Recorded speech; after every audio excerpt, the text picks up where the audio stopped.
السلام علیکم دوستو، آج میں نے 2 یا 3 ویڈیو ایسی بنائی مجھے لگتا ہے جس پہ مجھے معافی مانگنی چاہیے آپ لوگوں سے۔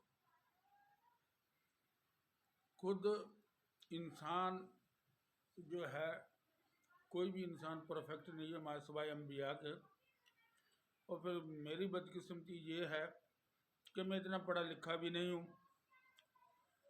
معافی میں اس بات کی مانگنا چاہتا ہوں آپ دوستوں سے، جو بھی مجھ سے محبت کرنے والے ہیں، میرے یوٹیوب کے سبسکرائبر ہیں، فیس بک کے ہیں اور ٹک ٹاک کے ہیں، جو میں نے طالبان حکومت کی حمایت کی تھی جب امریکہ نے وہاں سے انخلا کیا، یہ لوگ آئے، میں بھی دوسرے مسلمانوں کی طرح یہی سمجھتا تھا کہ شاید اب یہ سدھر گئے ہوں گے، انہوں نے کچھ دین پڑھ لیا ہوگا اور اب یہ نظام حکومت چلائیں گے اور بہتر انداز سے چلائیں گے۔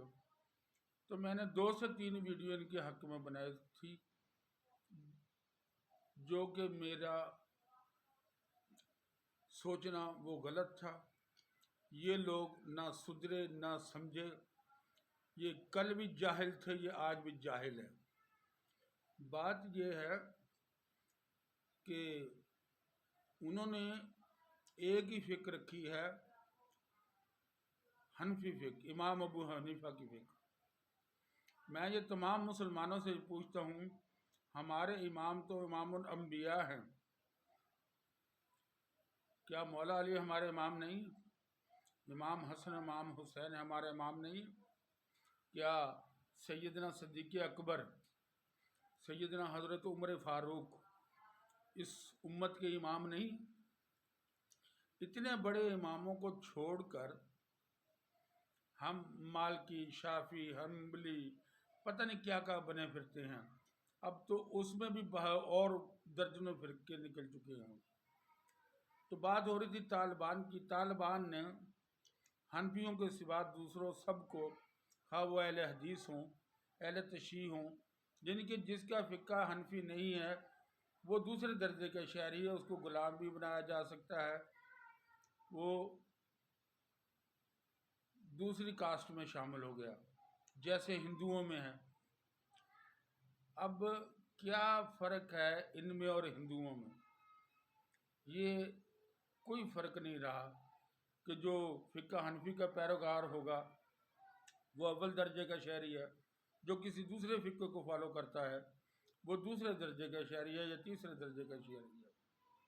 دوسرے لفظوں میں کہیں تو ان کو کافر ڈکلیئر کر دیا انہوں نے، چاہے وہ اہل حدیث ہوں، حنبلی ہوں، مالکی ہوں، شیعہ ہوں، کوئی بھی ہوں۔ یہ جہالت جو ہے نا، پتہ نہیں کس دن جائے گی ان لوگوں سے۔ اور پھر میں اکثر یہ کہا کرتا ہوں کہ ہر دور میں 2 مذہب ہوتے ہیں، ایک عوام کا مذہب، ایک حکمران کا مذہب۔ اگر حکمران کا مذہب اور عوام کا مذہب ایک ہو جائے تو پھر لڑائی جھگڑا نہیں۔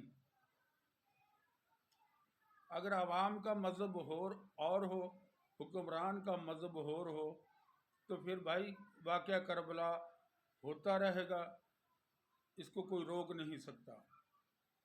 کیونکہ جب تک عوام کا مذہب اور حکمران کا مذہب ایک تھا تو آپ دیکھ لیں کہ اسلام 3 بر اعظم پہ پھیلا، اور جیسے ہی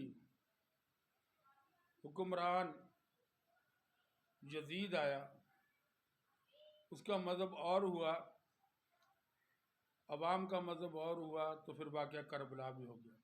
تو لہٰذا دوستو، میں اس بات پہ شرمندہ ہوں کہ میں نے طالبان حکومت کی حمایت کی تھی، جو مجھے نہیں کرنی چاہیے تھی۔ آج بھی میں دعا گو ہوں کہ وہاں کے بسنے والے لوگوں کا تو کوئی قصور نہیں ہے۔ اللہ تبارک تعالیٰ ان طالبان کو سمجھنے کی، سوچنے کی صلاحیت دے۔ میں دوستوں سے معافی مانگتا ہوں اپنی پچھلی ویڈیو پہ جو میں نے طالبان کے حق میں بنائی تھی، جو مجھے نہیں بنانی چاہیے تھی۔ اللہ مجھے معاف کرے۔ السلام علیکم۔